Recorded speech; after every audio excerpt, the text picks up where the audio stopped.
Venia hian unu fela telawa ke a ei unpa hian mi som ti vel kan ni a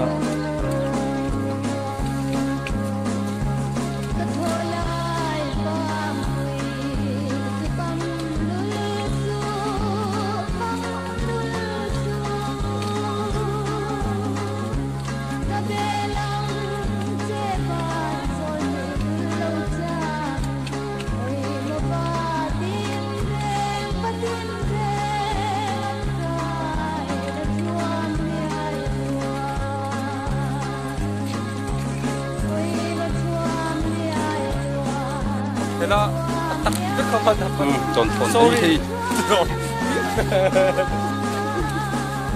Nampak harap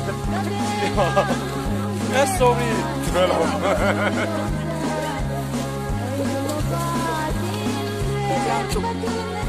Ồ anh về rồi cắn lâu anh đi cắn lâu ngô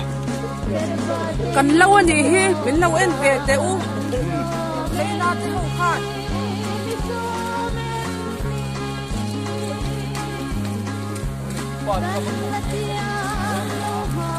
hey lũ này tụi ba bunun fela hey Venia hian chung le khate an lowa kan fe a wi som ti vel kan ni a kan vai chuan ei lowa nei zawa bu bo nei tha a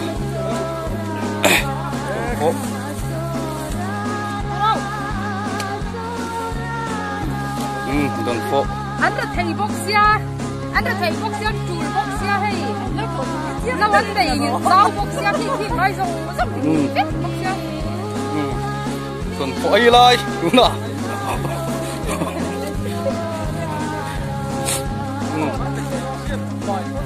ô don fo kan ai tu na hian ô le tu na chuan phong hat tuai ka lo don hi phong hat tuai ka lo don ani lo bang ô tha ma kan chola an banga